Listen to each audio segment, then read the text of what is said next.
Some families measure love in equal parts, carefully distributed to ensure no child feels less than another. Mine measured it in achievements, and let me tell you, I never quite measured up. My name is Natalie Reeves, and I've spent my entire life watching my parents worship at the altar of my sister Madison's success.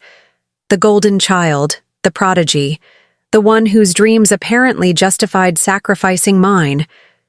It wasn't until my carefully saved wedding fund vanished into the granite countertops of Madison's dream house that I finally understood.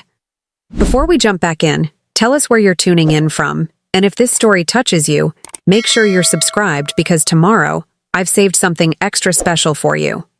In my family, I wasn't just the second child, I was the second choice. What my parents didn't know was that their betrayal would set off a chain of events that would change everything. Because sometimes the people who seem invisible are the ones watching most carefully. And I had been watching for 27 years. Growing up in the shadow of excellence isn't just difficult. It's a masterclass in becoming invisible. I was 5 years old when I first realized that Madison wasn't just my big sister. She was the sun my parents orbited around. I remember standing in our kitchen, proudly clutching a drawing I'd made in kindergarten, tugging at my mother's sleeve as she reviewed Madison's college applications. "Mom, look, I drew our family," I'd said, practically bouncing with excitement. Mom's eyes hadn't even left the stack of papers. "That's nice, honey. Put it on the fridge." Then, turning to Madison, "This essay about your volunteer work in Guatemala is brilliant, sweetie. Harvard is going to love this." I'd stuck my drawing to the refrigerator myself, finding a small space. Between Madison's perfect report card and the newspaper clipping about her winning the state debate championship. It stayed there for 3 days before disappearing during one of Mom's cleaning frenzies. Madison's achievements remained. Madison was 7 years older than me, which meant that by the time I formed concrete memories, she was already collecting academic trophies like some kids collected comic books. National Merit Scholar, valedictorian, Harvard undergrad, Stanford Law.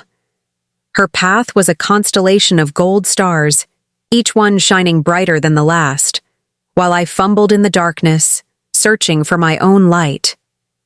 "Your sister was reading at a college level by the time she was 10, my father would say whenever he caught me watching TV instead of studying.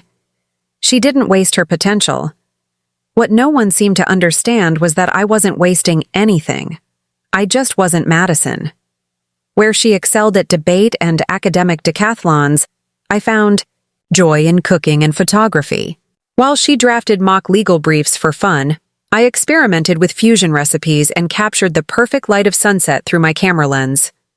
But in the Reeves family, these pursuits weren't achievements. They were hobbies. Nice, but ultimately, inconsequential distractions from real success. By high school, I'd accepted my place in the family hierarchy. Mom and Dad attended every one of Madison's moot court competitions, but missed my culinary arts showcase because it conflicted with a fundraiser at Madison's law firm. They framed Madison's law school diploma prominently in the living room, but tucked my culinary school acceptance letter into a drawer, unopened. The message was clear. Madison's path was the one that mattered. "Natalie," my mother had said when I announced my plans to attend culinary school instead of the state university. "Cooking is a lovely skill, but it's not a career, not for someone with your potential." The irony of her using "your potential" when she'd never actually witnessed any of my culinary creations wasn't lost on me. I went anyway, paying my own way through a combination of scholarships, part-time jobs, and student loans. I graduated with honors, but there was no celebration dinner, no congratulatory bouquet, just a quick, "That's nice, honey," over the phone. Because my parents were busy helping Madison move into her new office after her promotion to junior partner. I'd built a life outside my family's narrow definition of success. I secured a position as a sous chef at Lumiere, one of Boston's up-and-coming restaurants, where I specialized in creating visually stunning dishes that tasted even better than they looked. I rented a tiny apartment with my boyfriend Ryan, saved every penny I could, and dreamed of one day opening my own restaurant. And through it all, I had Uncle Victor. Uncle Victor wasn't actually my uncle. He was my mother's estranged brother, the black sheep who'd walked away from the family's legal practice to open a restaurant in Boston. He was the reason I'd fallen in love with cooking in the first place. While my parents shuttled Madison to academic competitions, I'd spend weekends at Uncle Victor's restaurant, Terroir, watching in awe as he transformed simple ingredients into extraordinary meals. "The secret isn't in the recipe, Firefly," he'd tell me, using the nickname he'd given me because of my endless energy. "It's in understanding the story each ingredient is trying to tell." In his kitchen, I wasn't the disappointing second daughter. I was his protege, his Firefly, the one whose eyes lit up at the perfect sear on a scallop or the delicate balance of a complex sauce. While my parents populated their home with Madison's trophies and certificates, Uncle Victor's office wall featured a framed copy of the first recipe I'd ever created on my own, a rosemary-infused chocolate tart that had made him close his eyes in appreciation when he tasted it. "You have a gift, Firefly," he'd said. "Don't let anyone convince you otherwise." Uncle Victor's restaurant had become my sanctuary. On days when the weight of my parents' indifference became too heavy, I'd slip into Terroir's kitchen and lose myself in the comforting rhythm of chopping, sautéing, and plating. It was there, amid the controlled chaos of a professional kitchen, that I felt most alive, most myself. It was also where I met Ryan, a food photographer who'd come to shoot dishes for the restaurant's new website. He'd watched me plate a deconstructed apple tart, arranging each element with surgical precision, and had stayed after the shoot to introduce himself. "I've never seen someone put so much care into the visual composition of food," he'd said. "It's like watching an artist paint." For someone who'd grown up hearing that her interests were merely hobbies, his words had been transformative. We'd been together for 3 years now, building a life centered around our shared passions for food and photography. When he proposed, on the rooftop garden of Terroir, surrounded by the herbs and vegetables I'd helped Uncle Victor plant, I'd never been happier. "I know we can't afford anything fancy yet," Ryan had said, slipping a simple but elegant ring onto my finger. "But I want to build everything with you. A marriage, a home, a restaurant of our own someday." I'd kissed him, tasting the champagne Uncle Victor had provided for the occasion on his lips. "We'll get there," I promised. "I've been saving for our wedding. Something small but perfect, just like this moment. And I had been saving, carefully, setting aside a portion of every paycheck for the past 2 years, building what I called my dream fund. It wasn't much compared to Madison's salary, but it was mine, earned through hard work and dedication to my craft. It was enough for the intimate vineyard wedding we'd been planning, with a reception featuring a menu I'd designed myself. Then came what I now think of as the Sunday dinner, the day everything changed. Monthly family dinners were a tradition. In the Reeves household, an obligation I endured rather than enjoyed. They typically followed a predictable pattern. Mom and Dad would fawn over Madison's latest accomplishment, while I nodded politely and refilled wine glasses. This particular Sunday seemed no different at first. Madison arrived late, as usual, bringing a bottle of expensive wine and tales of her latest legal triumph. "The partner track is looking very promising," she announced as she accepted a glass of wine from our father. "Jameson practically guaranteed I'll be considered in the next round of promotions." "That's wonderful, sweetheart," Mom beamed. "We always knew you'd rise to the top." "Speaking of rising," I interjected, attempting to redirect the conversation, "I've been experimenting with a new sourdough technique at Lumiere. The chef is considering adding it to the permanent menu." Mom smiled distractedly. "That's nice, honey. Madison, tell us more about this promotion." I caught Ryan's sympathetic glance across the table as the conversation swiftly returned to Madison's career trajectory, relegating my small victory to the background noise of yet another family dinner. It was nothing new, and I'd long since learned to let such moments wash over me rather than drowning in them, Preparing and narrating this story took us a lot of time, so if you are enjoying it, subscribe to our channel. It means a lot to us. Now back to the story. It wasn't until dessert, a blackberry lavender pavlova I'd spent hours perfecting, that the conversation took an unexpected turn. "I have some exciting news," Madison announced, setting down her fork. "I've found my dream house."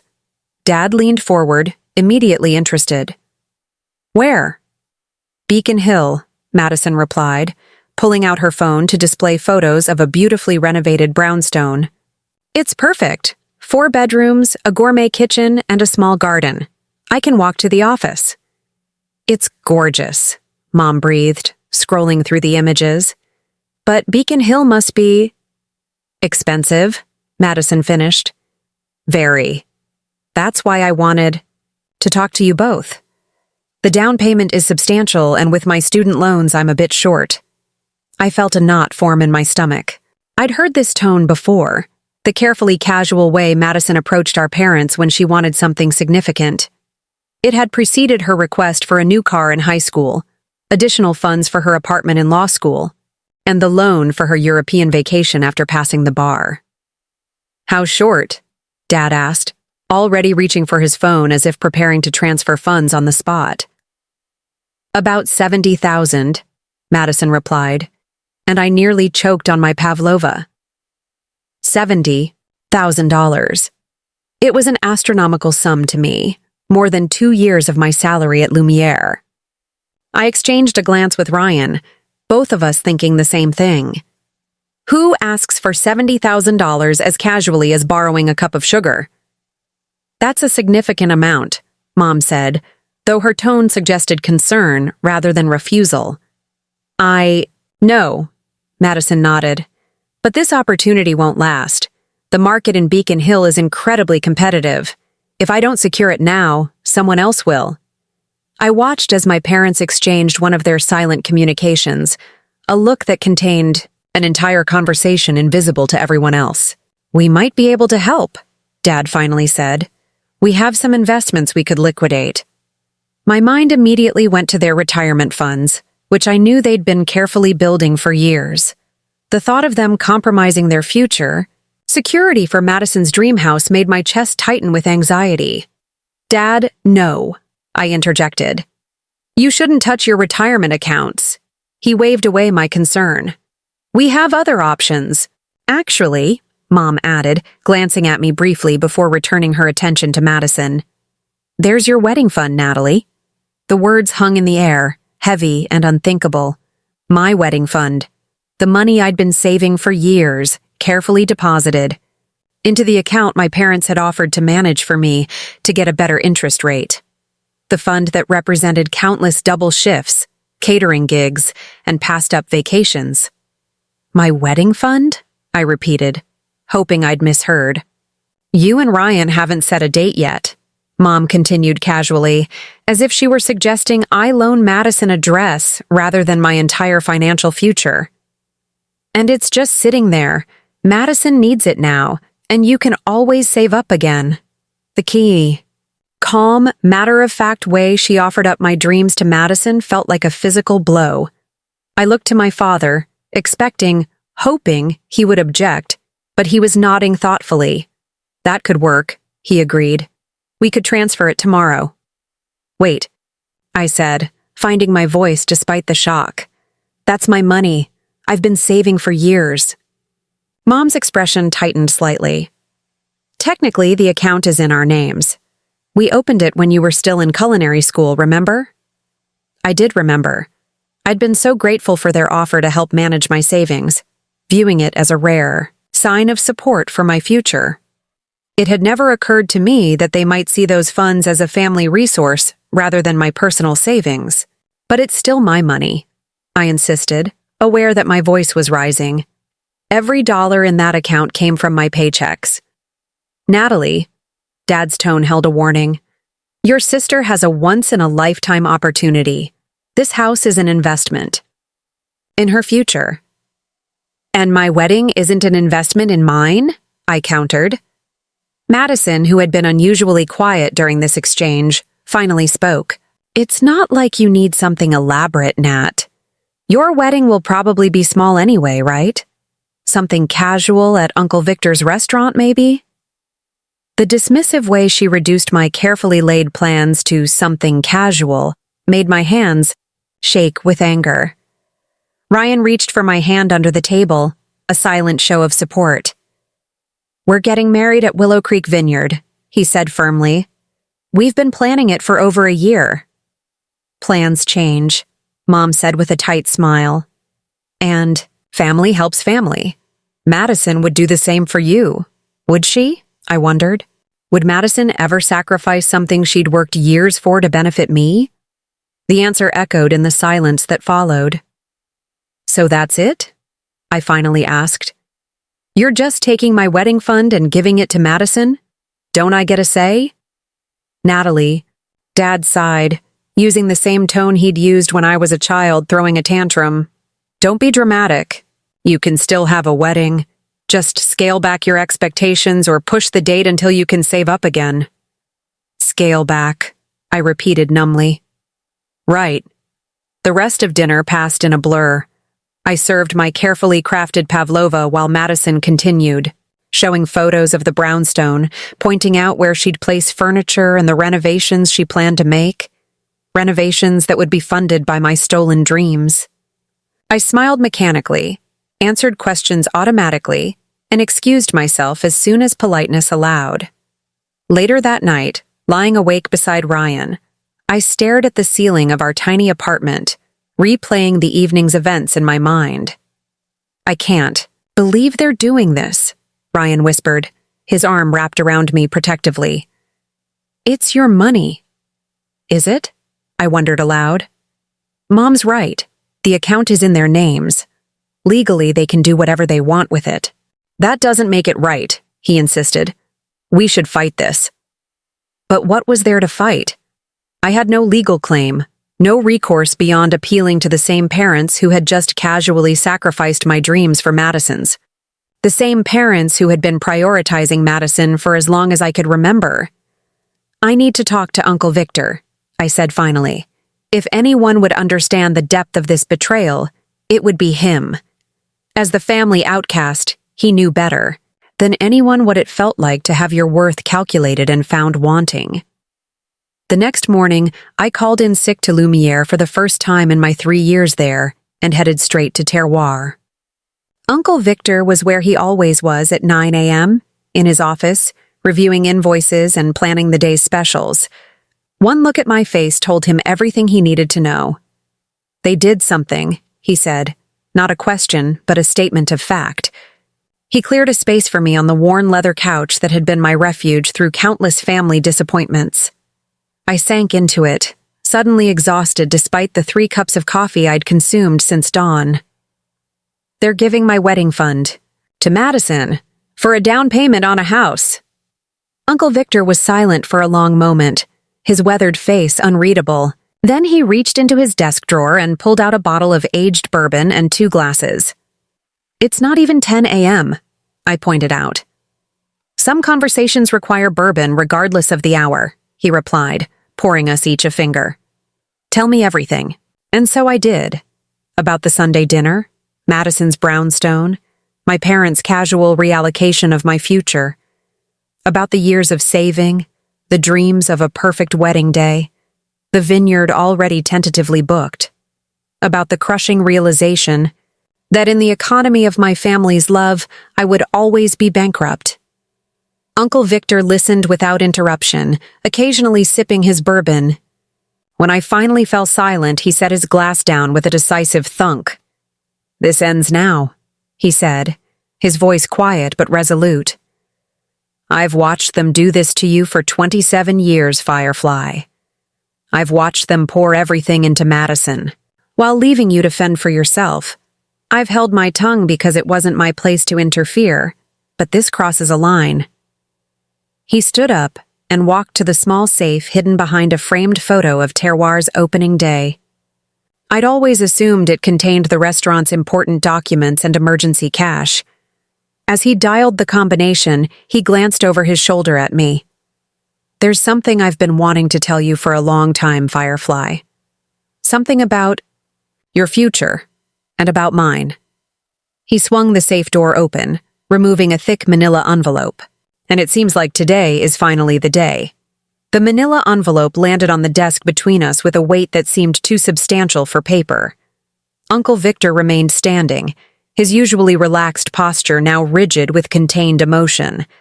The morning light filtering through the restaurant's windows caught the silver in his beard, making him look older than his 58 years.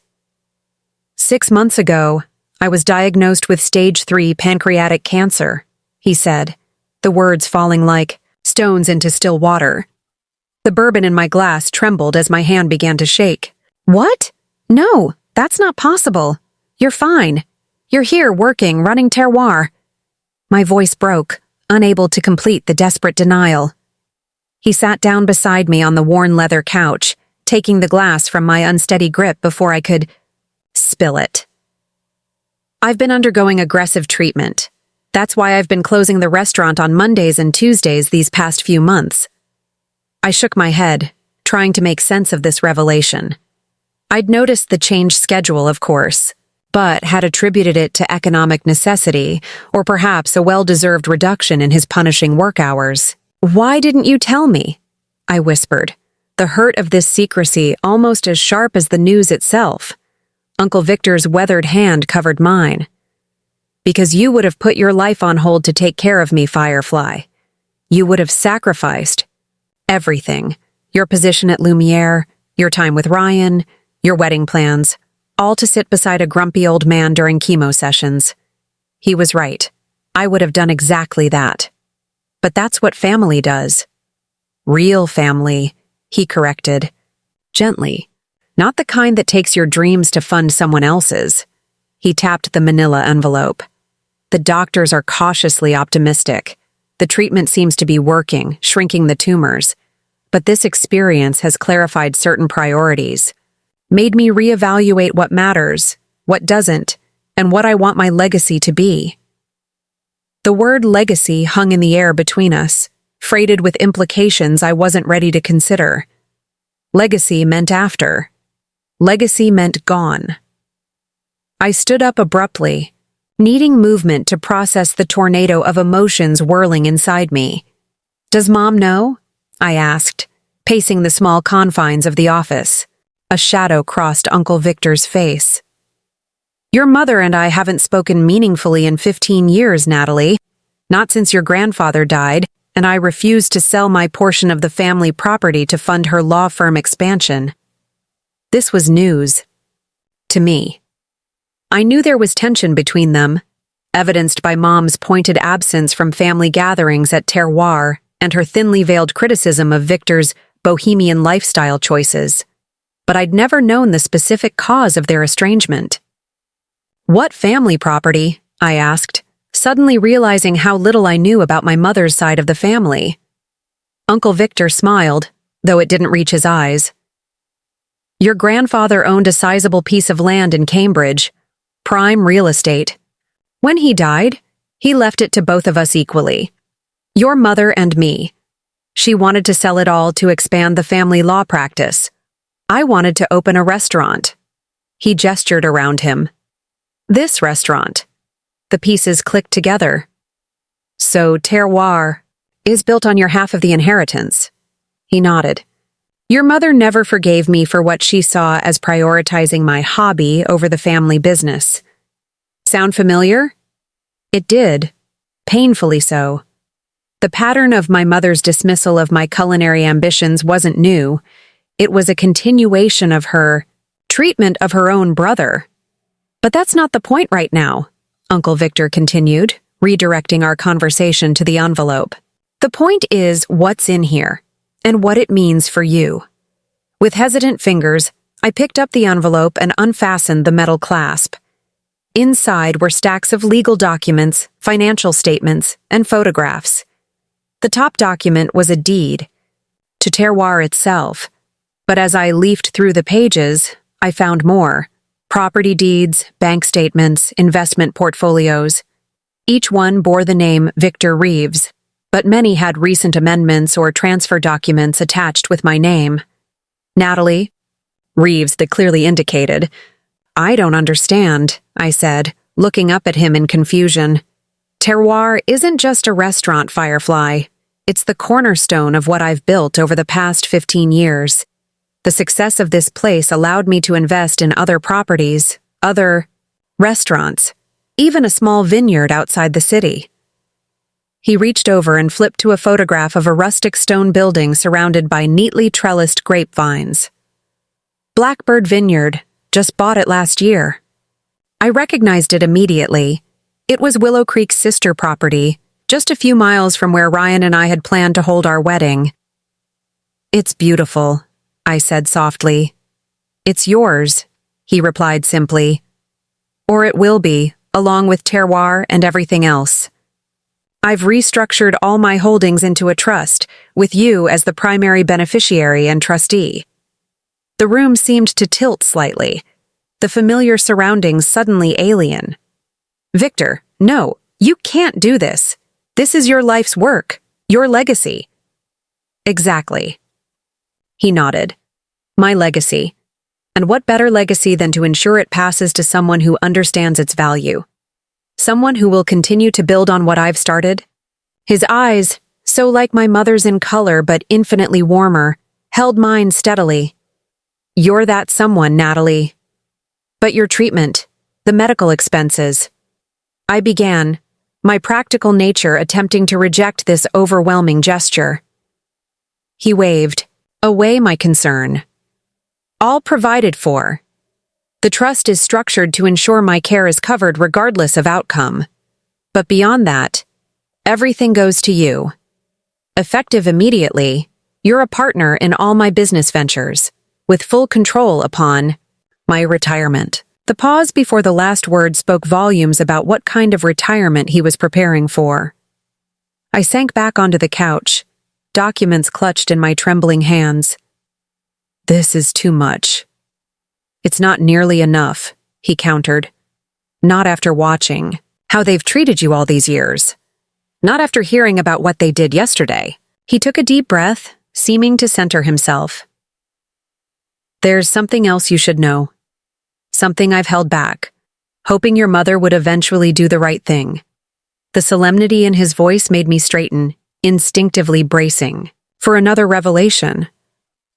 Your grandfather didn't just leave property to your mother and me, Uncle Victor said quietly. He left specific bequests for his grandchildren as well, education funds for both you and Madison. What? My voice was barely audible. There was a college fund for me? Uncle Victor nodded grimly. Equal amounts for both of you. Your mother was the trustee until you turned 25, which was 2 years ago, I finished, the implications crashing over me like a wave. Are you saying there was money set aside specifically for my education and they… what? Used it for something else? For Madison's law school, from what I understand. Your grandfather never anticipated that one grandchild would be favored so dramatically over the other. By the time I realized what had happened, you were already working your way through culinary school. The damage was done. The revelation left me breathless, as if I'd been punched. Not only had my parents funneled all their emotional support to Madison, but they had actively redirected financial resources intended for me to further her advancement. It was beyond favoritism. It was theft. Why tell me this now? I asked, my voice hollow. Because you need to understand that this pattern runs deep, Firefly. What they did with your wedding fund isn't an isolated incident. It's part of a lifelong strategy of prioritizing Madison's wants over your needs. He leaned forward, his expression intense. And it's time for you to stop accepting it. A numbness spread through me, a defensive mechanism against the pain of this double betrayal. What do you expect me to do? Confront them? Sue them? They're still my parents? Victor. Yes, they are, he agreed.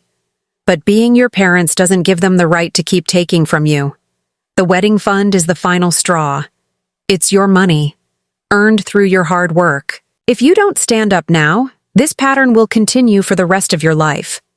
He was right, of course.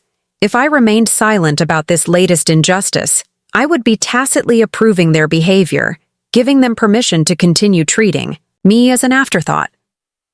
I need to think, I said finally, gathering the documents and returning them carefully to the envelope. This is a lot to process at once. Uncle Victor nodded, understanding in his eyes. Take all the time you need, but know this, Natalie. Regardless of what you decide to do about your parents, my decision about the trust is final. You are my heir, my successor. Nothing will change that. As I stood to leave, he reached for my hand, stopping me. One more thing, Firefly. I need you to promise me something.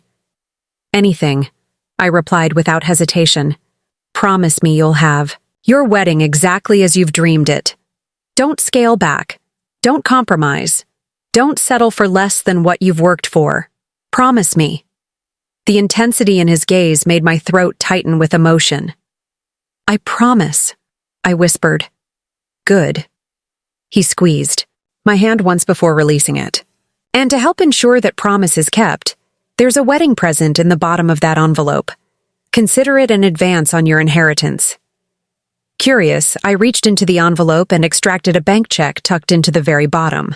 The amount written on it made my knees buckle, $75,000.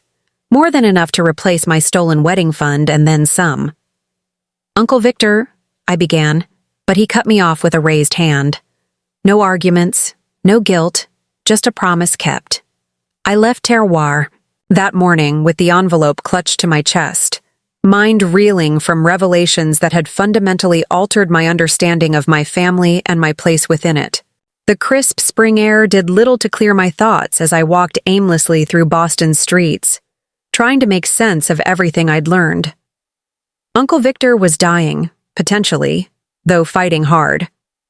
My parents had stolen not just my wedding fund, but an education fund that had been specifically designated for me years ago, and now, through Victor's generosity, I had become the heir to a small empire of culinary ventures worth far more than I could have imagined.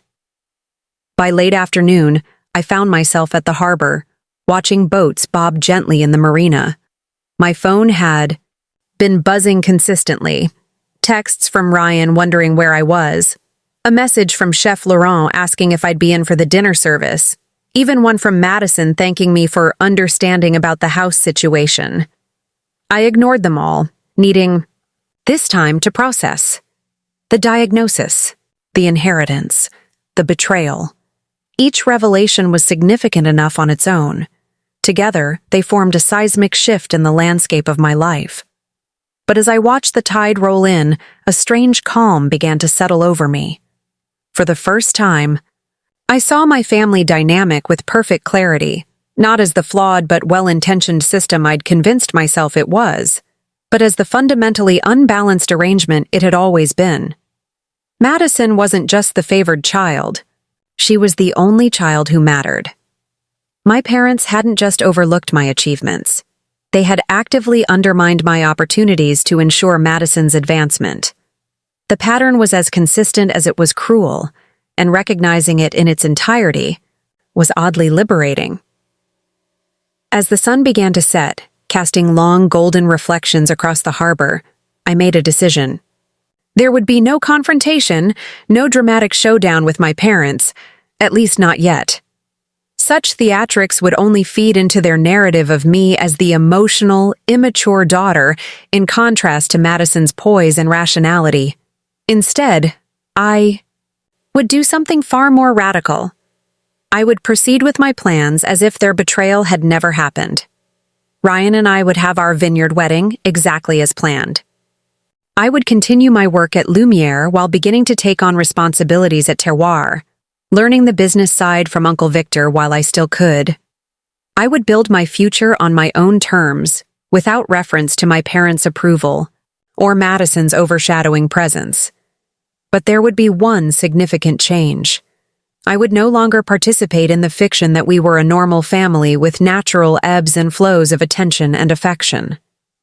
I would withdraw from Sunday dinners, holiday gatherings, and the exhausting pretense that their treatment of me was acceptable.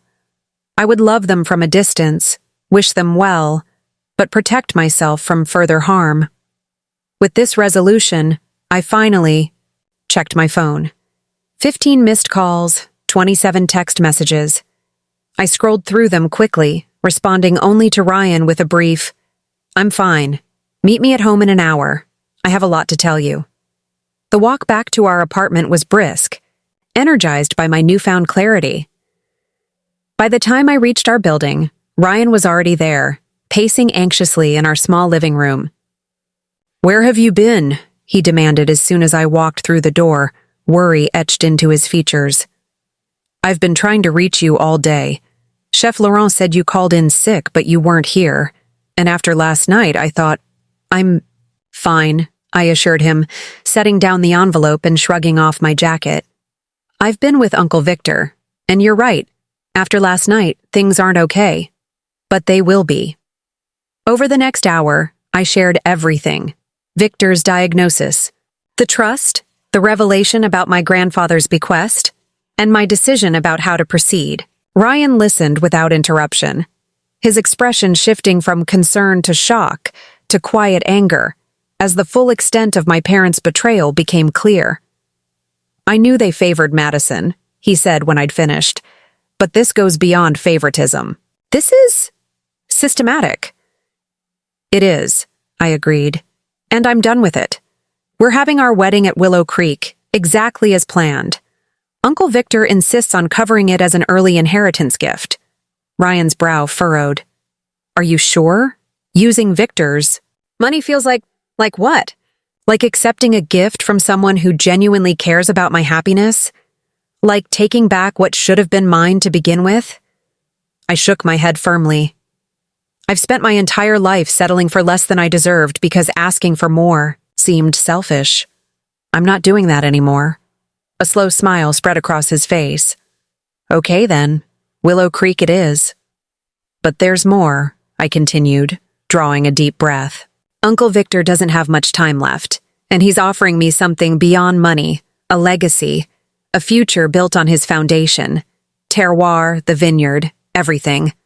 I want to accept it, Ryan. I want to build on what he's created." "Of course you do," Ryan said without hesitation. "It's a natural extension of everything you've been working toward. But it would mean changes for us. I'd need to split my time between Lumiere and terroir, learning the business operations from Victor while I can. Our schedules would be even more chaotic than they already are." He took my hands in his. "Nat, we've been making it work with crazy restaurant hours for 3 years. We'll figure this out too. This is your future we're talking about. Our future." The relief I felt at his immediate support was overwhelming. For so long, I'd been conditioned to expect resistance to my ambitions, to justify my desires as if they were unreasonable demands. Ryan's unconditional backing was still something I was learning to accept as my due, rather than an unexpected gift. "There's one more thing," I said, hesitation creeping into my voice. "I don't want to invite my parents or Madison to the wedding." Ryan's eyebrows shot up. This was clearly not what he'd expected. "Are you sure? That's a pretty dramatic statement." "I know," I acknowledged. "And maybe I'll change my mind before we send out invitations.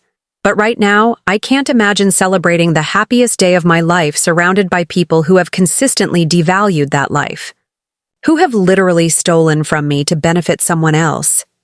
He was quiet for a moment, considering. "It's your family, your decision. I'll support whatever you choose. But be sure it's what you really want, not a reaction to what happened yesterday." His caution was warranted. Cutting off family, even family as problematic as mine, wasn't a decision to be made in the heat of anger. But as I considered his words, I realized my resolve wasn't born of temporary rage, but of a bone-deep exhaustion with the status quo. "It's not just about yesterday," I explained. "It's about a lifetime of moments just like yesterday. I'm tired. Ryan. Tired of showing up for people who never show up for me. tired of celebrating Madison's achievements while mine are footnotes at best. I need space to build something new without their shadow hanging over me. He nodded slowly. Then that's what we'll do. No parents, no Madison, just the people who truly care about us. As we sat together in our tiny apartment, planning a future suddenly rich with possibilities I'd never dared imagine, I felt a strange mix of grief and liberation. Grief for the family relationships I'd always wanted but never truly had. Liberation from the obligation to keep pretending those relationships were something they weren't. The next morning, I returned to Terroir early, before the staff arrived for lunch preparation. Uncle Victor was already there, as I knew he would. Reviewing the previous day's receipts at his desk. "I've made my decision," I announced without preamble. He looked up, reading my expression carefully. "And?" "I accept. All of it. The trust, the responsibility, the legacy. I want to learn everything you can teach me while there's still time." The relief on his face was palpable. "I was hoping you'd say that, Firefly." "But I have conditions," I continued, taking the seat across from his desk. "First, no more secrets about your health. I want to know everything. Treatments, prognosis, options, all of it." He grimaced but nodded. "Fair enough. Second, you'll let me be there for the treatments. Not all of them if you need space, but enough that you're not going through this alone anymore." This condition clearly made him uncomfortable, but after a moment's hesitation, he agreed. "Fine, but you don't rearrange your entire life. Your shifts at Lumiere, your time with Ryan, those remain priorities. Deal." I extended my hand, and he shook it with a wry smile. "Now, show me everything.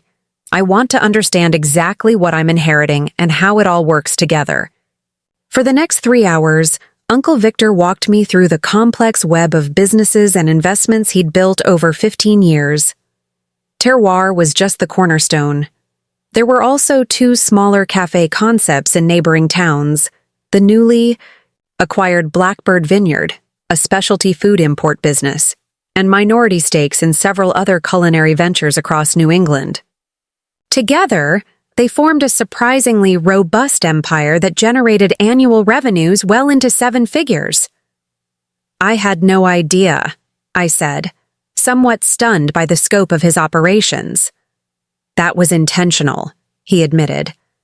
"I never wanted you to see me differently because of this. You were the only one who ever valued me for who I was, not what I could provide." The irony wasn't lost on me. While my parents had dismissed Victor as the family failure for abandoning the law to pursue a hobby, he had quietly built a more successful enterprise than they could have imagined. "Does Mom know about any of this?" I asked, curious whether her disdain for her brother's choices had ever been tempered by knowledge of his success. "She knows Terroir does well enough," he said with a shrug. "But the extent of it? No. Your mother stopped being interested in my life when I refused to follow the path she thought appropriate. Sound familiar? It did, painfully so. The parallel between Uncle Victor's experience with my mother and my own was undeniable, a pattern repeating itself across generations. "I don't want to make the same mistakes," I said quietly. "I don't want to cut them off completely, become as rigid in my resentment as they are in their favoritism." Uncle Victor's expression softened. "You won't, Firefly. You have something your mother never did, the ability to see people as they are, not as you wish them to be. It's what makes you an exceptional chef, and it's what will make you different from Catherine." As I helped him prepare for the lunch service, setting up mise en place and reviewing the day's specials, I felt a weight lifting from my shoulders. For the first time in my life, I was exactly where I needed to be, doing exactly what I was meant to do, surrounded by people who valued me for exactly who I was. The wedding fund betrayal had been a catalyst, but the transformation it sparked was about much more than money. It was about claiming my place in the world, not as Madison Reeves's overlooked little sister, but as Natalie Reeves, chef, entrepreneur, and heir to a legacy built on passion rather than obligation. I didn't know yet how my parents would react when they discovered what Uncle Victor had done, or when they realized I was actually going forward with my wedding plans without their financial support. That confrontation loomed on the horizon, inevitable but not yet urgent. For now, I had promises to keep, to Uncle Victor, to Ryan, and most importantly, to myself. The next 3 weeks unfolded in a whirlwind of activity. By day, I maintained my position at Lumiere, crafting intricate dishes that earned increasing recognition from Boston's culinary elite. By night, I immersed myself in Uncle Victor's business operations, absorbing everything from vendor negotiations to profit margin calculations. Twice a week, I accompanied him to chemotherapy sessions, watching as the treatment simultaneously fought his cancer and drained his vitality. Through it all, I maintained radio silence with my family. Mom had called twice, left a voicemail about Madison's housewarming party. "We're all so excited. Honey, she wants you to help with the catering." And then apparently decided my lack of response was answer enough. Dad hadn't reached out at all. Madison had sent a text with photos of her new kitchen, asking for my professional opinion on the layout, as if the funds for those gleaming appliances hadn't been stolen from my future. I deleted them all without responding. Ryan was my anchor during this period of transition, handling the wedding planning I no longer had time for, coordinating with Willow Creek Vineyard to secure our original date. We'd decided on a November ceremony, partly for the stunning fall foliage, partly because it gave us 6 months to plan, and partly because Uncle Victor's oncologist had cautiously suggested that his prognosis looked favorable through the end of the year. "You need to send out save the dates soon," Ryan reminded me one evening as we collapsed onto our couch, both exhausted from long shifts. "People need time to arrange travel." I nodded, though the thought of the guest list still filled me with trepidation. "I know, I just haven't decided about your family," he finished for me. "You don't have to decide everything tonight, Nat. Just the date and venue." He was right, of course. The question of whether to invite my parents and Madison could wait a little longer, though with each passing day of silence between us, the likelihood of their inclusion diminished. "November 12th, then," I said decisively. "Blackbird Vineyard." Ryan looked up from his notebook, surprised. "Not Willow Creek?" "I thought we'd decided—" "I've been thinking about it," I explained. "Willow Creek is beautiful, but Blackbird is going to be yours," he completed, understanding dawning on his face. I nodded. "Uncle Victor took me there yesterday. It's smaller than Willow Creek, more intimate. And there's this stone terrace overlooking the vines that would be perfect for the ceremony. The main building has a restaurant space that's not being utilized yet. We could design the reception menu around local harvest, pair everything with their wines." As I described my vision, I could see it taking shape in Ryan's mind too. A celebration that wasn't just our wedding, but the beginning of something larger. The first chapter of a new story. "Blackbird it is," he agreed, making a note. "I'll call them tomorrow to confirm." The venue change was just one of many shifts in our plans. With Uncle Victor's wedding gift, we were no longer constrained by the tight budget we'd originally set. We weren't planning anything extravagant, neither of us wanted that, but we could now include details we'd previously sacrificed: hand-calligraphed invitations, a live string quartet for the ceremony, the vintage champagne Uncle Victor had insisted was non-negotiable. "Life is too short for mediocre champagne, Firefly," he'd declared when I'd shown him our revised budget. "Trust me on this." It was a statement that carried extra weight coming from him. Life was indeed too short, a reality I was forced to confront each time I sat beside him during chemo, watching the drugs drip slowly into his veins. These sessions had become a strange kind of classroom for me, periods of forced stillness in which Victor shared the less tangible aspects of his business philosophy. The secret to Terroir's success isn't the food or the wine list, though both are exceptional, he told me during one such session, his voice tired but his eyes bright with conviction. It's that we've never treated it as just a restaurant. It's a community, a conversation, a connection between the land and the plate. That philosophy extends to everything I've built. I'd nodded, taking notes as I always did, but something in his expression made me pause. You're not just teaching me to run your businesses, are you? You're teaching me how to reimagine them. His smile had been both proud and melancholy. The businesses will be yours soon enough, Firefly. What you do with them should be a reflection of your vision, not just a continuation of mine. That conversation lingered with me as I drove to Blackbird Vineyard one unexpectedly warm Saturday in early June. Uncle Victor had insisted I take the day to myself, claiming he had inventory to review, but clearly sensing my need for space to think. The vineyard was just beginning to show promise of the season to come, tiny green buds breaking through on the endless rows of vines. I parked near the stone building that housed the small winery operation and tasting room, intending to walk the property and solidify some wedding plans. But as I approached, I noticed an unfamiliar car in the otherwise empty lot, a sleek black Mercedes that screamed money in a way that made me instinctively wary. Through the tasting room window, I could see a man in an expensive suit examining the space, making notes on a tablet. The vineyard manager, Paul, was with him, pointing out features with a deferential air that seemed out of character for the usually straightforward viticulturist. Curious, I entered the building, the bell above the door announcing my arrival.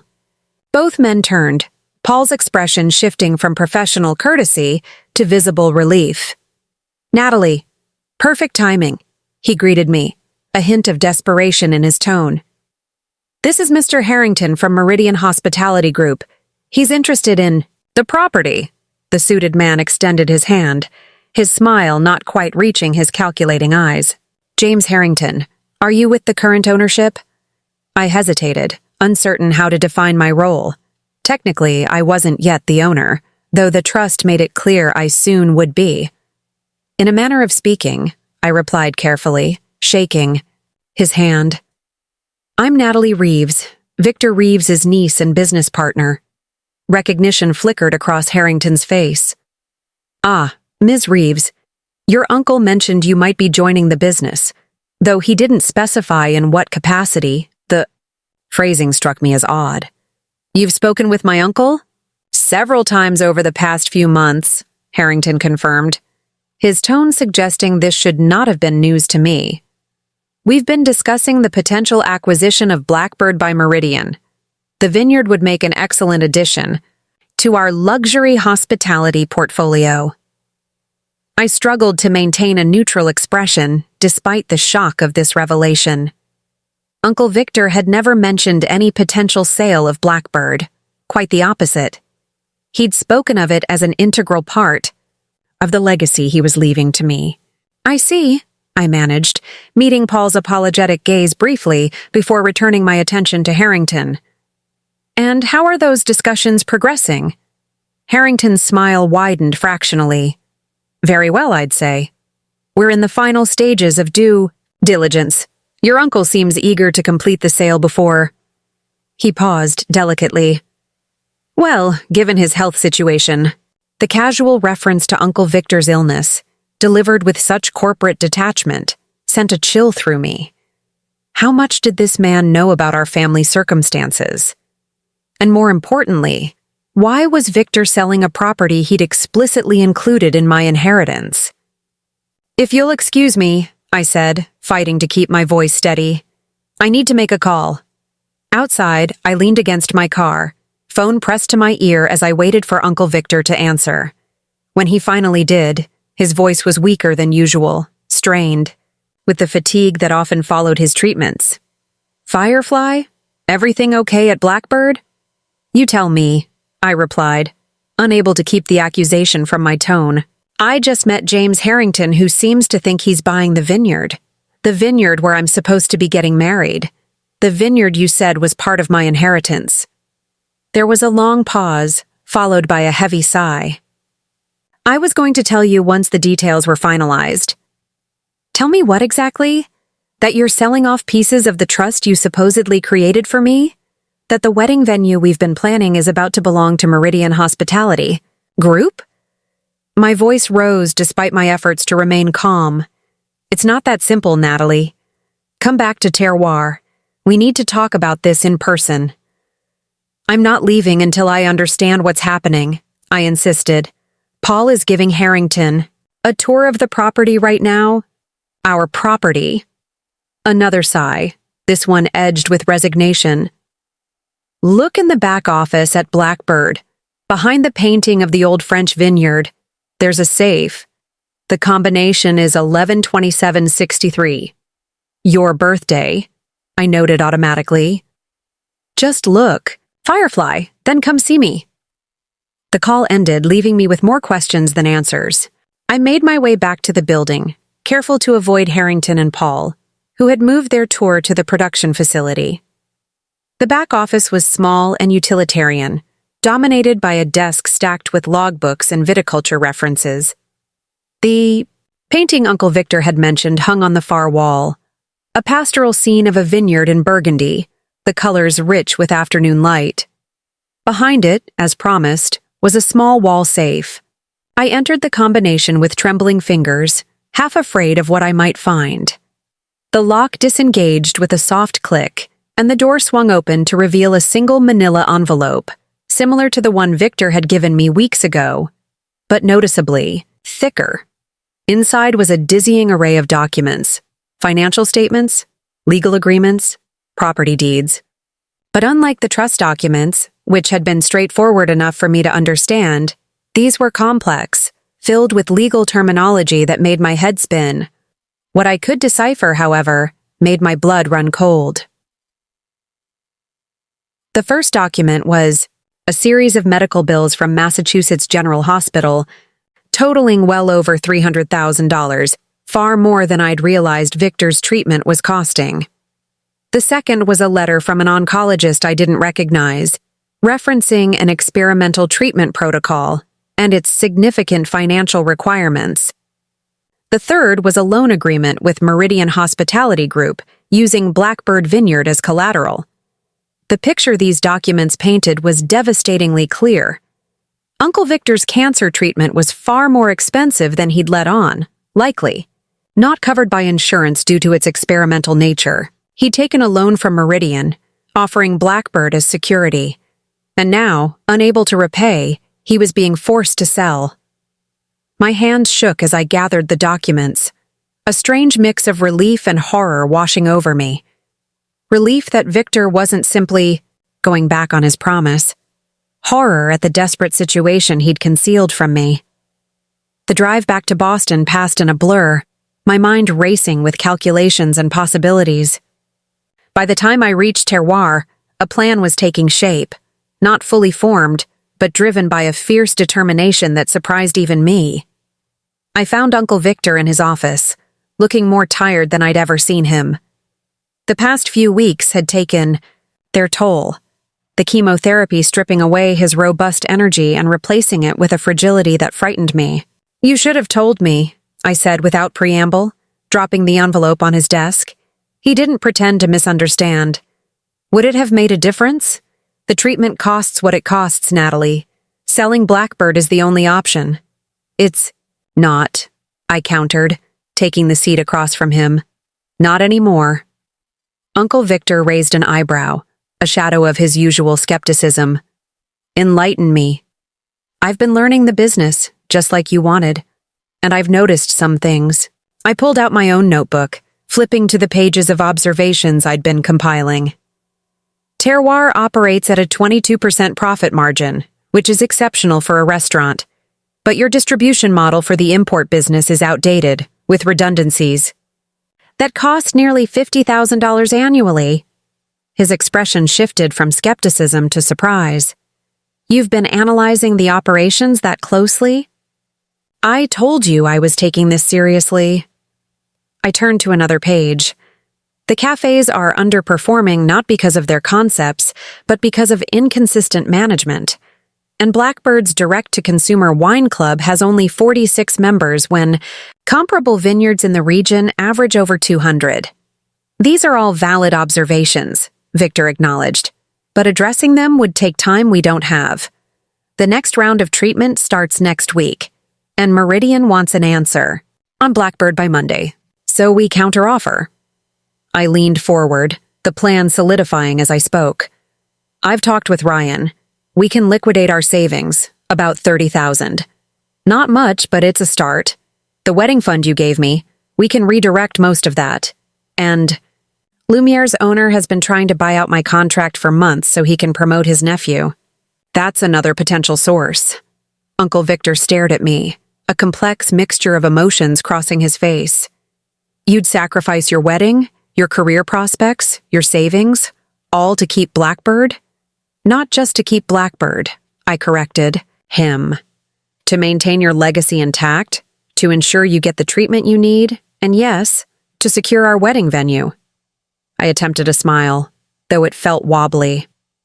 I'm multitasking. He shook his head slowly, but I could see a reluctant admiration in his eyes. Even if you could pull together enough to delay Meridian, the treatment costs will continue. This isn't a one-time expense, Firefly. I know. That's why I have a longer-term solution as well. I flipped to the final page of my notes. A complete restructuring of all your business operations, focusing on maximizing profitability without compromising quality. Streamlining the import business, implementing consistent management practices across the cafes, expanding Blackbird's wine club, and introducing a new revenue stream through culinary tourism packages that link all the businesses together. The plan had come to me in pieces over the past few weeks, as I'd immersed myself in the operations of Victor's various ventures. Each business was successful on its own, but they operated as separate entities rather than parts of a cohesive whole. The potential for synergy was enormous, untapped only because Victor had never needed to maximize profitability before. This is ambitious, he said finally, studying my notes with newfound respect. It's necessary, I countered, and it will work. The numbers support it. Victor leaned back in his chair, wincing slightly at the movement. Let's say I believe you. Let's say this plan could generate enough revenue to cover the treatment costs. It doesn't solve the immediate problem of Meridian's deadline. I took a deep breath, steeling myself for what came next. That's why I need you to call Madison. His eyebrows shot up in genuine shock. Your sister? The one whose house now contains your wedding fund? The very same, I confirmed grimly. Madison's law firm represents several venture capital groups. She's mentioned it often enough, usually while explaining why her work is more important than mine. One of those groups might be interested in a short-term investment opportunity with guaranteed collateral. Uncle Victor studied me with an intensity that made me squirm. You'd ask your sister for help? After everything? Not for me, I clarified. For you. She's always liked you, even if Mom tried to poison her against you. And this would be a legitimate business opportunity, not charity. The return on investment would be significant. He was quiet for a long moment, considering. This isn't how I wanted things to go, Natalie. I wanted to provide for you, not the other way around. That's not how family works, Victor. Not real. Family. I reached across the desk to take his hand, noting with concern how thin it had become. Real family supports each other, regardless of who needs what, when. That's what you've always shown me, even when my parents couldn't. The silence that followed was heavy with unspoken emotions, his pride battling his practicality, my determination confronting my lingering resentment toward Madison. Finally, Victor squeezed my hand weakly. Make the call, he conceded. But we do this my way. Full disclosure about my condition, the treatment costs, everything. No hiding behind pride anymore. Relief washed over me, though it was tempered by the knowledge of difficult conversations to come. Deal. I'll call her tonight. As I stood to leave, Uncle Victor stopped me once more. Firefly, regardless of how this plays out with Meridian, And your sister. I want you to know something. His voice faltered slightly. The businesses, the properties, they're just things. The real legacy I hope to leave you isn't material at all. I know, I said softly. It's the courage to forge your own path, the knowledge that success can be measured in joy rather than prestige, the certainty that chosen family can be stronger than blood. He nodded, eyes bright with unshed tears. Exactly. And whatever happens with Blackbird, that legacy remains intact. I left Terroir that afternoon with a mixture of dread and determination, my phone feeling unusually heavy in my pocket. The conversation with Madison loomed, a necessary bridge to cross for Uncle Victor's sake. But first, I needed reinforcements. Ryan was waiting at our apartment, having cut his own shift short when he sensed the urgency in my earlier text. As I explained everything, the sale, the medical bills, the plan, his expression shifted from concern to disbelief to cautious support. "You're sure about involving Madison?" he asked when I'd finished. "After everything they did?" "No," I admitted. "But I'm sure about helping Uncle Victor, and sometimes those two certainties have to coexist uncomfortably."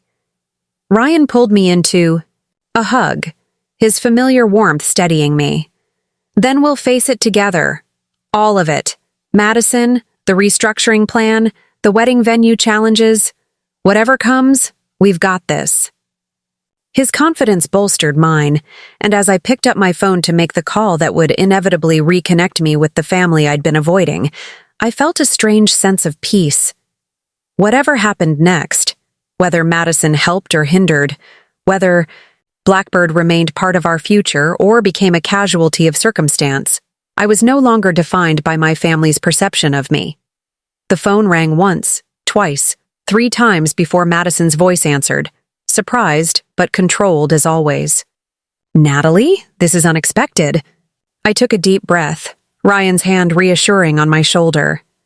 "Madison, I need to talk to you about an investment opportunity. It's for Uncle Victor. Are you sitting down? This might take a while."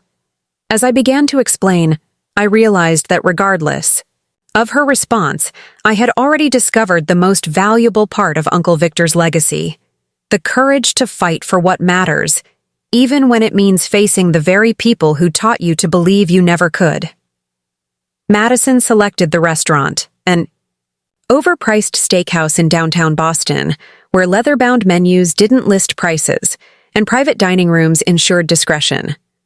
Of course, she'd choose neutral territory, somewhere designed to emphasize her status while putting me at a disadvantage. The maitre d' greeted her by name as we arrived, confirming my suspicion that this was where she brought important clients. Today, apparently, that client was me.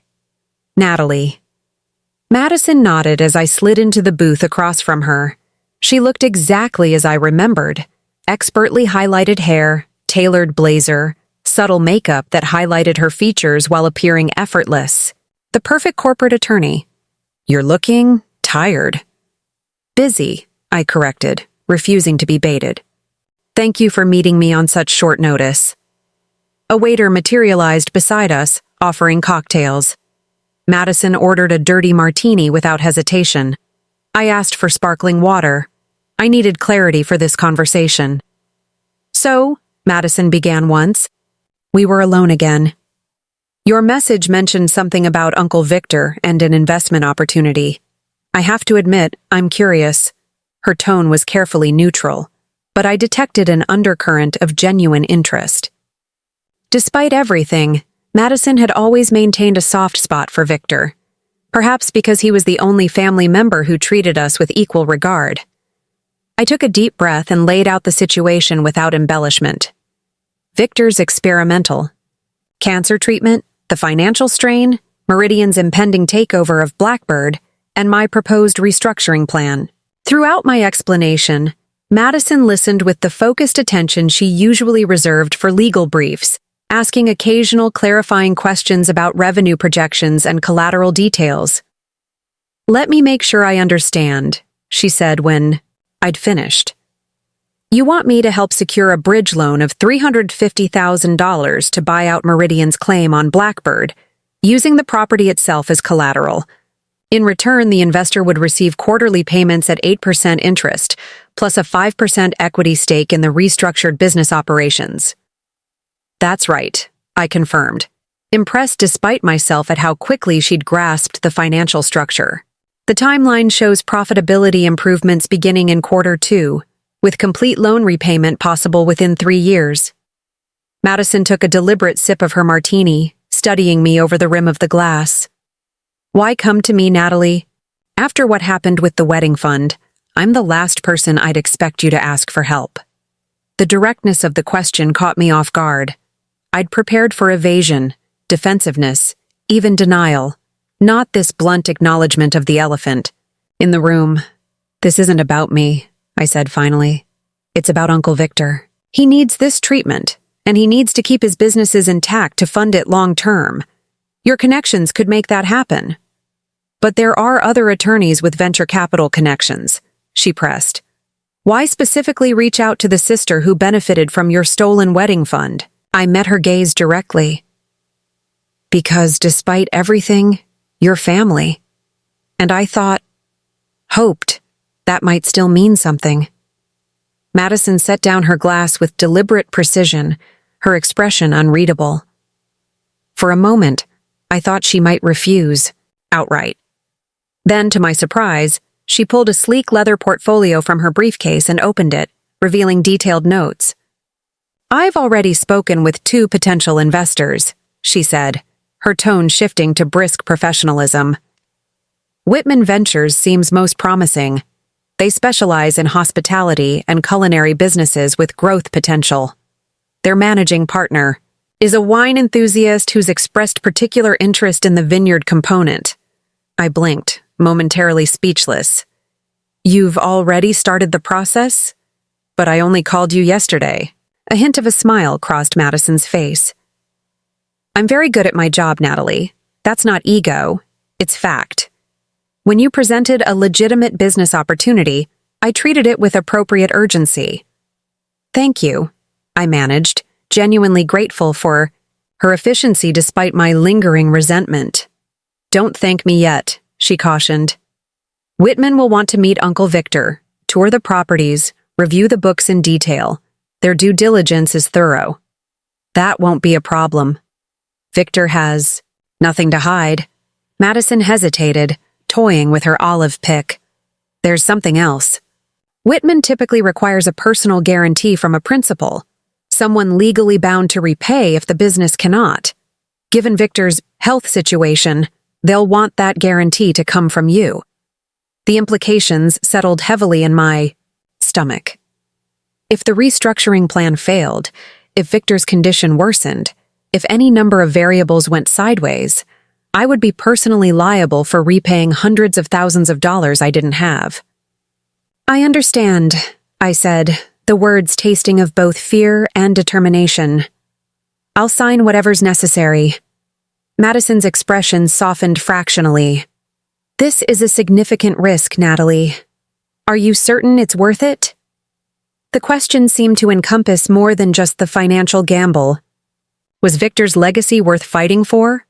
Was our relationship with Madison worth salvaging?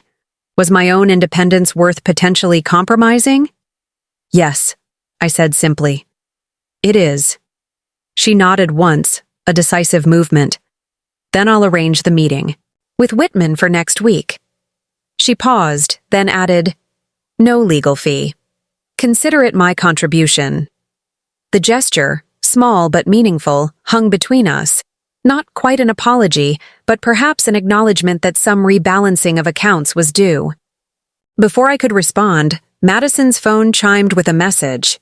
She glanced at it, and her expression shifted to one of barely contained irritation.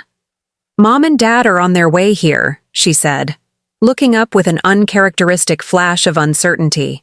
I didn't tell them about our meeting, but apparently Dad had a lunch with a client in the building and spotted my car. My stomach dropped. I wasn't prepared to face my parents. Not here, not now, with the wounds of their betrayal still raw and the stakes of Victor's situation weighing on me. I should go, I said, reaching for my purse. Madison's hand shot out, stopping me with surprising firmness. No. Stay. When I hesitated, she added, Please. It's time they understood that their actions have consequences. The unspoken alliance in her words gave me pause. For the first time, I wondered if Madison's perspective on our parents' favoritism might be more complex than I'd assumed. They arrived moments later, their expressions shifting from pleased surprise at seeing Madison to visible discomfort when they spotted me. Mom recovered first, sliding into the booth beside Madison while Dad took the remaining space next to me. Natalie, what a lovely surprise, Mom said, her tone carefully modulated to mask whatever she was actually feeling. We've been trying to reach you for weeks. I've been busy, I replied, matching her neutral tone. Dad cleared his throat. Working hard at that restaurant, I imagine. How is Lumiere, was it? His struggle to recall the name of the establishment where I'd worked for 3 years spoke volumes about his level of interest in my career. Actually, Madison interjected before I could respond, Natalie is about to become a significant business owner. She's taking over Uncle Victor's restaurant group and vineyard operation. The shock on my parents' faces would have been comical under other circumstances. What restaurant group? Mom asked, her confusion evident. Victor has that one place in the North End. Terroir is the flagship, I explained, a strange satisfaction emerging as I corrected her misunderstanding. But the portfolio includes 2 cafes, an import business, and Blackbird Vineyard. Victor owns a vineyard? Dad's incredulity was almost offensive. Since when? Since last year, I said evenly. He's been quite successful in the culinary business world. Something you might have known if you'd maintained any actual relationship with him over the past 15 years. The barb landed precisely as intended. Mom's lips thinned in displeasure, while Dad shifted uncomfortably beside me. Well, Mom said finally, I suppose it's good he's found some success with his cooking hobby. Though it seems rather excessive to involve you in all this, Natalie. You already have a perfectly respectable position as a chef. Sous chef, Madison corrected softly, though she should be head chef by now, given her talent.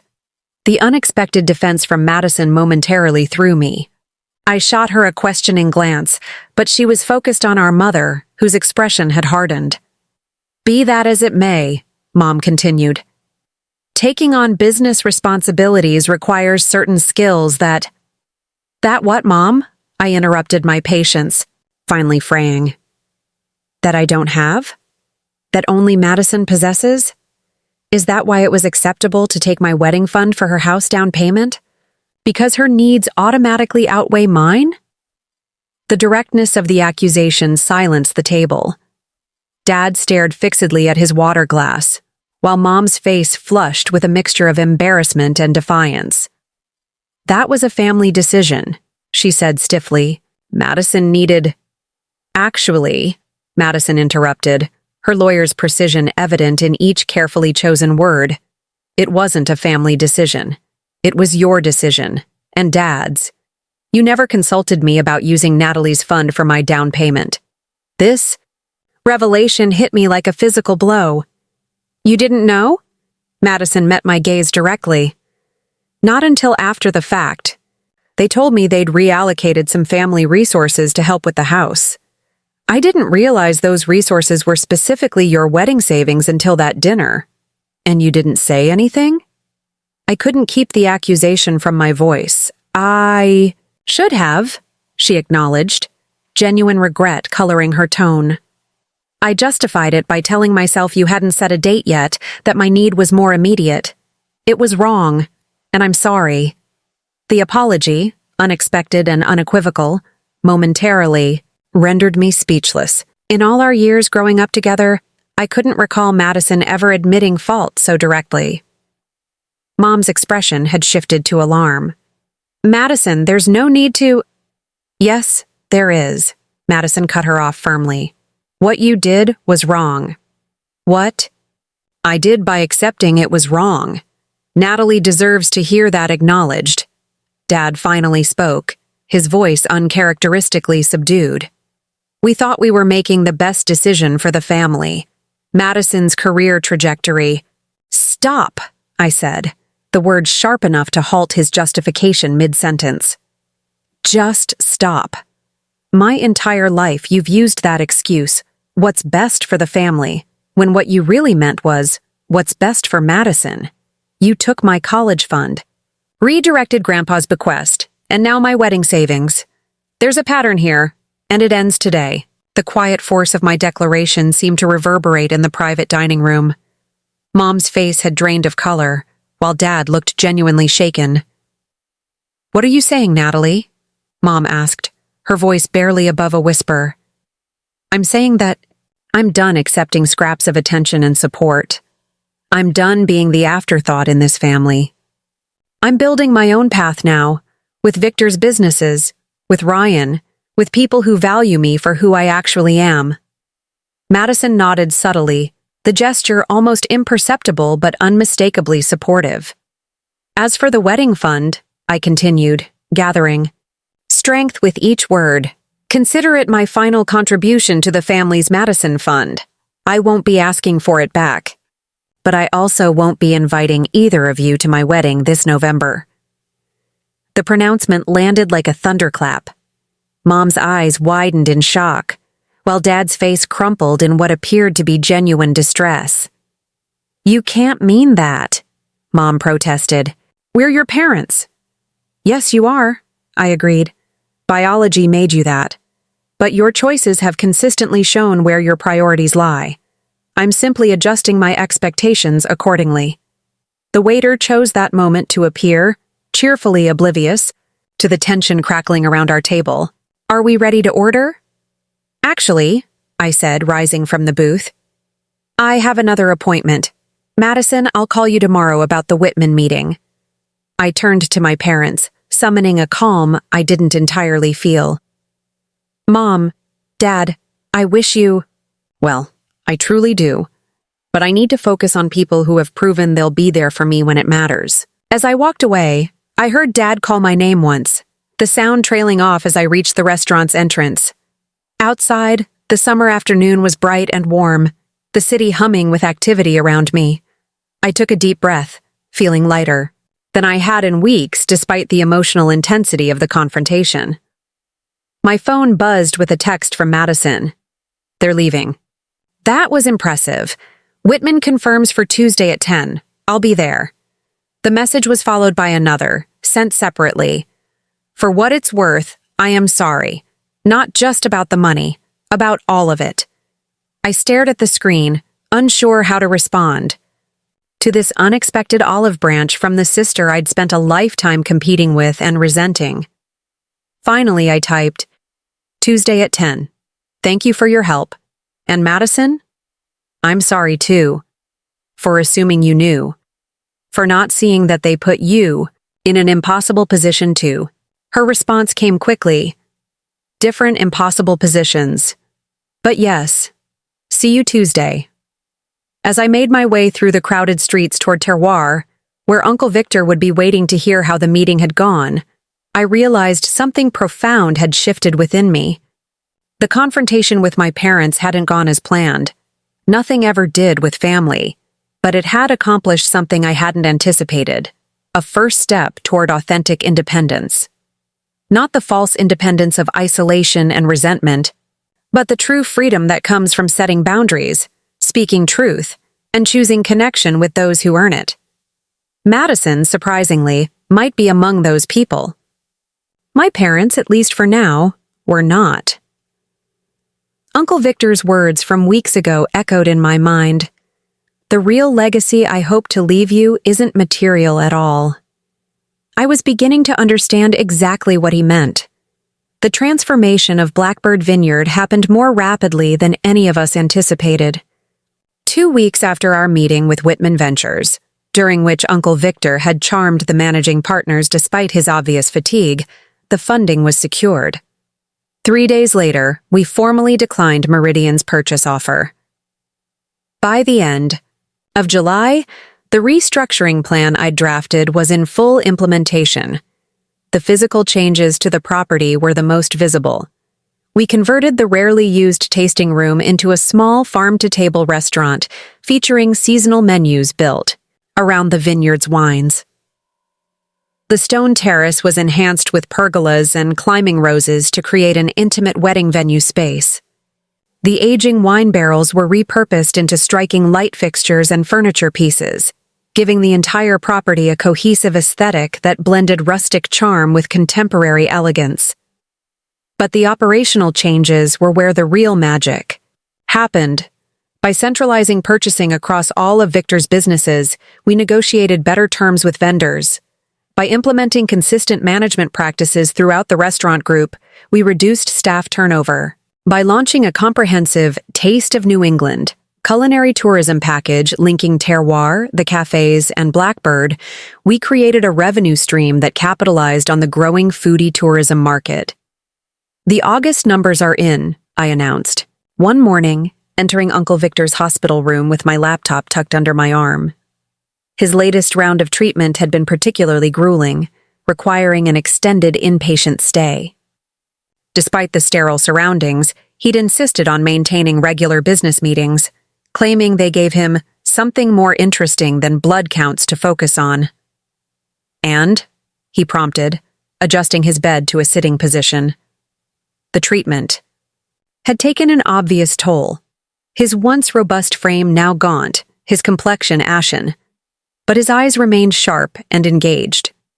Terroir saw a 12% increase in revenue compared to last August, even with the reduced operating hours we implemented to control costs. The cafes are up 8% and 11% respectively. And Blackbird... I paused for dramatic effect. Blackbird's wine. Club membership has tripled. We're at 138 members and growing daily. Victor's face lit up with the first genuine smile I'd seen in days. The new offerings are connecting with people. More than connecting, I confirmed, turning my laptop to show him the social media metrics. The Vineyard to Table dinner series is sold out through October. The waiting list has over 60 names, and we've booked 15 weddings for next spring and summer, all from seeing our promotional materials for my wedding in November. "Speaking of which," Victor said, nodding toward the window where Ryan stood talking on his phone, "how are the plans progressing?" "Smoothly, now that we're certain about the venue." I couldn't help the hint of dry humor that colored my tone. "The invitations went out last week." "And the guest list?" he asked carefully. I sighed, knowing exactly what he was asking. "Madison is invited. My parents are not." He nodded, neither approving nor disapproving. "Madison mentioned she's been helping with some of the legal aspects of the business restructuring, pro bono." This was news to me. "She has?" I knew she was handling the Whitman agreement, but I didn't realize she was involved beyond that. "She's been reviewing all our vendor contracts, identifying areas where we could negotiate better terms." Victor studied me with that penetrating gaze I'd come to recognize as his attempt to read my thoughts. "She seems genuinely invested in the success of these businesses, Natalie." I absorbed this information, uncertain how I felt about Madison's expanding role in what I'd come to think of as my domain, mine and Uncle Victor's. "I suppose her legal expertise is valuable," I acknowledged reluctantly. "It is," Victor agreed. "But that's not why I'm telling you this. I'm telling you because I think she's trying, in her way, to make amends." Before I could respond, Ryan entered the room, sliding his phone into his pocket. "Sorry about that," he apologized. "Chef Laurent is having a meltdown about the sous vide equipment." "Still adjusting to being the new boss?" Victor asked with a knowing smile. Ryan shrugged, the gesture both modest and quietly proud. "Lumiere's kitchen has its own culture. I'm learning to navigate it." Ryan's promotion to head chef at Lumiere had been an unexpected development, a direct result of my reduced hours as I focused on Victor's businesses. When the owner realized I would not be returning to my previous full-time position, he'd offered Ryan the role I'd long deserved but never received. The irony wasn't lost on any of us. "You're doing brilliantly," I assured him, feeling a surge of pride. In the midst of all the changes, Ryan had risen to every challenge with characteristic calm and creativity. "The new menu has gotten rave reviews." "Speaking of menus," Victor interjected, his expression turning serious, "we need to discuss Thanksgiving at Terroir. The holiday bookings are our biggest revenue opportunity of the year, and with my treatment schedule intensifying in November." The unspoken concern hung in the air. Victor wouldn't be able to oversee the holiday operations this year, a first in Terroir's 15-year history. The responsibility would fall entirely to me, testing my leadership in ways I hadn't yet experienced. "I've already started planning," I assured him, pulling up another spreadsheet on my laptop. "I've developed 3 menu options at different price points, calculated food costs and staffing requirements for each, and drafted a marketing calendar to promote the offerings." Victor studied the detailed projections I'd prepared, a new expression, crossing his face, something between pride and wistfulness. "You've thought of everything," he said softly. "Better than I would have, honestly." "I learned from the best," I replied, the compliment warming me despite the antiseptic chill of the hospital room. "No." He shook his head slightly. "You've gone beyond what I taught you. Firefly, these businesses, they're evolving into something new under your guidance. Something better." The acknowledgement caught me off guard. For weeks, I'd been striving to preserve Victor's legacy exactly as he'd built it, viewing any deviation as a potential failure. The possibility that I might be improving upon his foundation hadn't occurred to me. "I'm just trying to keep everything running until you're back on your feet," I demurred. "We both know it's more than that," Victor insisted. "You've found your voice as a leader, Natalie. You're not just maintaining what I built, you're transforming it." That's exactly what I hoped would happen, though I didn't expect it so quickly. The conversation was interrupted by the arrival of a nurse, there to administer Victor's afternoon medications. As she adjusted his IV, Ryan squeezed my hand supportively, sensing the emotional weight of the moment. "We should let you rest," I said, gathering my things. "I'll be back tomorrow with the final wedding menu for your approval." "Actually," Victor said, his tone deliberately casual, "I wanted to ask a favor regarding the wedding." I paused, curious. "What kind of favor?" "I'd like to officiate the ceremony." He held up a hand before I could respond. "I got ordained online last week. The nurses helped me with the paperwork." The request blindsided me completely. In all our planning discussions, we'd assumed Victor would give me away, fulfilling the traditional role my father would normally have played. The idea of him officiating, of being the one to actually pronounce us husband and wife, was unexpected, but oddly perfect. "Are you sure you'll be up for it?" I asked, medical concerns immediately surfacing. "The doctor said your immune system will be compromised after this round of treatment. An outdoor ceremony in November. I'll wear a mask if I have to," Victor said firmly. "Hazmat suit, whatever it takes. But I want to do this, Firefly. It would mean everything to me." The determination in his voice made further argument futile. "Then yes," I said, blinking back sudden tears. "We'd be honored." As Ryan and I left the hospital, the golden afternoon light bathed Boston's skyline in a warm glow that matched my mood. Despite the challenges of recent months, Victor's health, the business restructuring, the family fractures, a sense of rightness had settled over my life. "He's proud of you," Ryan observed as we walked to the parking garage. "You can see it every time he looks at you."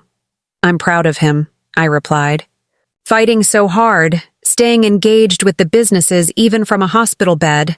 I just hope—" "He'll be there," Ryan assured me, understanding my unspoken fear.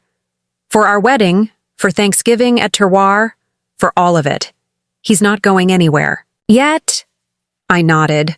choosing to believe this optimistic assessment despite the grim statistics we'd all researched but never discussed aloud.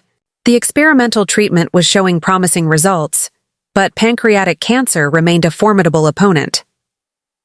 My phone chimed with an email notification. I glanced at it briefly, then stopped walking, my expression causing Ryan to look at me in concern. "What is it?" "The New England Culinary Federation," I said, my voice oddly distant to my own ears. "They're honoring terroir at their annual gala next month. Excellence in culinary innovation and business sustainability. They want me to accept the award and give a speech." Ryan's face split into a wide grin. "That's incredible. The NECF recognition is huge in the industry. Uncle Victor has been trying to get this acknowledgement for years," I murmured, still processing the news. "And now they're giving it to us during the first year of restructuring." "They're giving it to you," Ryan corrected gently. "This is your vision they're recognizing, Nat. The integration of all Victor's businesses into a cohesive culinary experience. The sustainability practices you've implemented at Blackbird. The farm-to-table ethos you've strengthened at Terroir. This is your achievement." As his words sank in, I realized he was right. The recognition wasn't just for maintaining Victor's legacy. It was for the evolution of that legacy under my stewardship. For the first time, I was being acknowledged not as Victor's niece or Ryan's fiancée or Madison's sister, but as Natalie Reeves, culinary entrepreneur in my own right. The realization was as intoxicating as it was terrifying. For someone who had spent a lifetime being overlooked, being seen, truly seen, for my accomplishments was an unfamiliar sensation. "I should call Victor," I said, reaching for my phone. Then I hesitated, a sudden thought occurring to me. "Actually, I need to invite someone else to the gala first."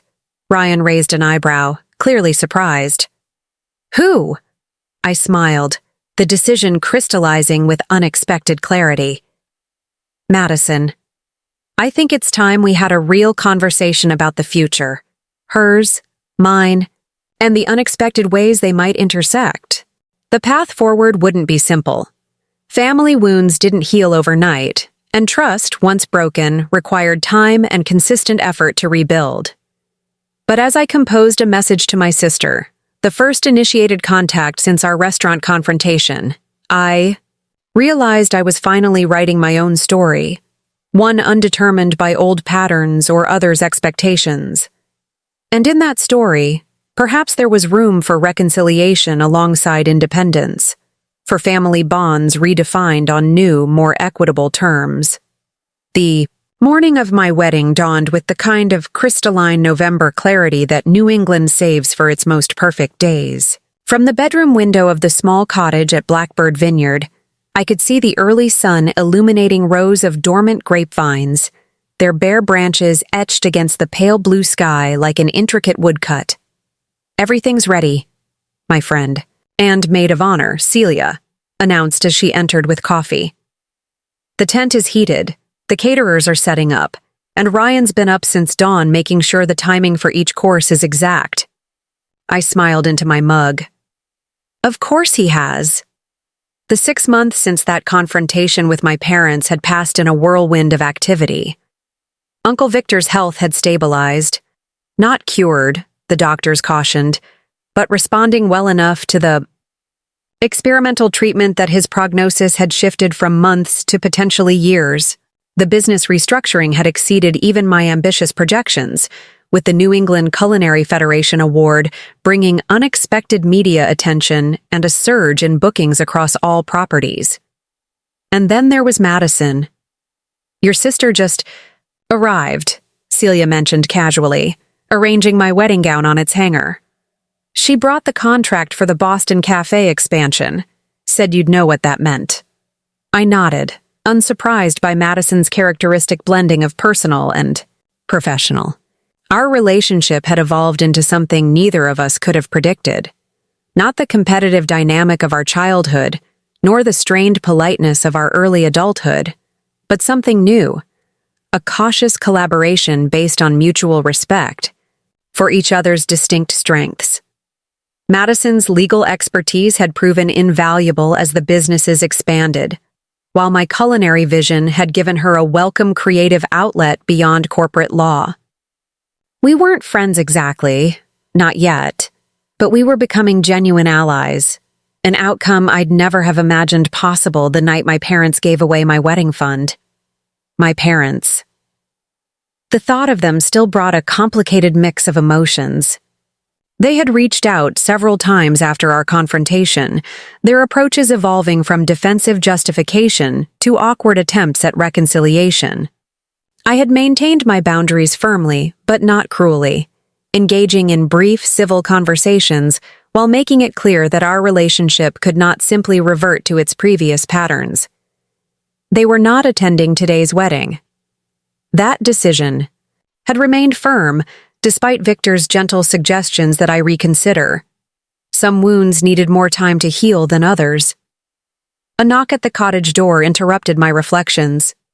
"Is the bride decent?" Uncle Victor's voice called, stronger than it had been in months. "Come in," I answered, setting aside my coffee as Celia discreetly slipped out. Victor entered slowly, still thin but standing straighter than he had in weeks. He wore a charcoal suit with a burgundy tie that matched Blackbird's signature wine, an official's manual tucked under one arm. "You look beautiful, Firefly," he said, his eyes brightening as he took in my half-finished wedding preparations. "And remarkably calm." I feel calm, I realized, somewhat surprised by the truth of it. "Everything is exactly as it should be." "Almost everything," Victor said carefully, setting his manual on a side table. "There's someone else here, someone who isn't on the guest list." My stomach tightened. "Mom? Dad?" "Your father," Victor confirmed. "He came alone. He's waiting in the main building, says he'll leave immediately if you don't want to see him. No drama, no pressure." I sank onto the edge of the bed, unexpected emotions flooding through me. Today of all days, I'd wanted clarity, simplicity. The reappearance of my father threatened to complicate what had been carefully planned as a celebration untainted by family tension. "What does he want?" I asked finally. "To give you something," he says. Victor's expression remained neutral. "It's your decision, Firefly. This is your day." That was the difference, I realized. 6 months ago, I wouldn't have been given a choice. My parents would have imposed their presence, assuming their right to participate regardless of my feelings. This respectful distance, this acknowledgement of my boundaries, it represented a significant shift. "I'll see him," I decided. "But not alone. Will you stay with me?" Victor's gentle smile was answer enough. My father looked older than I remembered, standing awkwardly in Blackbird's tasting room. When he saw me enter in my robe, hair half done for the ceremony, a complex emotion crossed his face. "Natalie," he said softly, "thank you for seeing me. You're going to be a beautiful bride." "Thank you," I replied, keeping my voice even. "Uncle Victor said you wanted to give me something?" He nodded, reaching into his jacket to withdraw an envelope. "This isn't a wedding gift. Not really. It's a return." I accepted the envelope warily, opening it to find a cashier's check for exactly $38,250, the precise amount that had been in my wedding fund. "We sold some investments," Dad explained, his voice uncharacteristically humble. "I know it's too late to help with today's expenses, but we wanted to return what was rightfully yours, with interest," he added, nodding to the check. I stared at the amount, emotions conflicting within me. The money itself no longer mattered. Uncle Victor's generosity had ensured our wedding would be everything we'd dreamed. But the gesture represented something more significant. Acknowledgement. Recognition of the wrong that had been done. Step toward making amends. "Thank you," I said finally. "It means a lot that you did this." My father nodded, clearly relieved at my acceptance. He glanced at Victor, then back to me. "Your mother wanted to come too, but we thought one at a time might be better. Less overwhelming for everyone." The consideration in this approach struck me deeply. That was thoughtful, I acknowledged. An awkward silence fell between us, filled with unspoken words and years of accumulated hurt that couldn't be addressed in a single conversation on my wedding day. I should go, Dad said finally. I just wanted to deliver this in person, to tell you that we're proud of what you've accomplished, Natalie. The award, the business success, all of it. We've been following your progress even though we've kept our distance. The simple pride in his voice, free from comparisons to Madison or qualifications about my chosen field, was perhaps more meaningful than the check he'd delivered. Maybe, I said carefully, we could have dinner sometime, after the honeymoon. Just to talk. His expression brightened visibly. I'd like that. Very much. After he left, Victor squeezed my shoulder gently. You okay? I considered the question seriously. Yes, I decided. I am. Not because everything is perfect or resolved, but because I finally feel in control of my own story. The relationship with my parents may never be what I once wanted it to be, but it might become something new, something based on respect rather than obligation. Victor nodded, understanding as always. That's all any of us can hope for, Firefly. Not perfect endings, but honest new beginnings. He glanced at his watch and smiled. Speaking of which, you have a wedding to get ready for. A very special chef is waiting to marry you in about 90 minutes. As I returned to the cottage to finish my preparations, I reflected on the unexpected journey that had brought me to this day. What had begun with the devastating loss of my wedding fund had led to the discovery of my own strength, the building of a culinary legacy, and the reconstruction of family bonds on healthier terms. The check from my father would go into an investment account, seed money for the culinary school scholarship program I planned to establish, a way to transform what had once been taken from me into an opportunity for others who might otherwise be overlooked. Because that, ultimately, was the most valuable lesson I'd learned. Our worth isn't determined by how others value us, but by how we transform their underestimation into unexpected achievement. And as I prepared to walk down the aisle toward Ryan, with Uncle Victor waiting to officiate our union, I knew with absolute certainty that I was no longer the overlooked second daughter. I was exactly who I was meant to be. Up next, you've got 2 more standout stories right on your screen. If this one hits the mark, you won't want to pass these up. Just click and check them out. And don't forget to subscribe and turn on the notification bell so you don't miss any upload from us.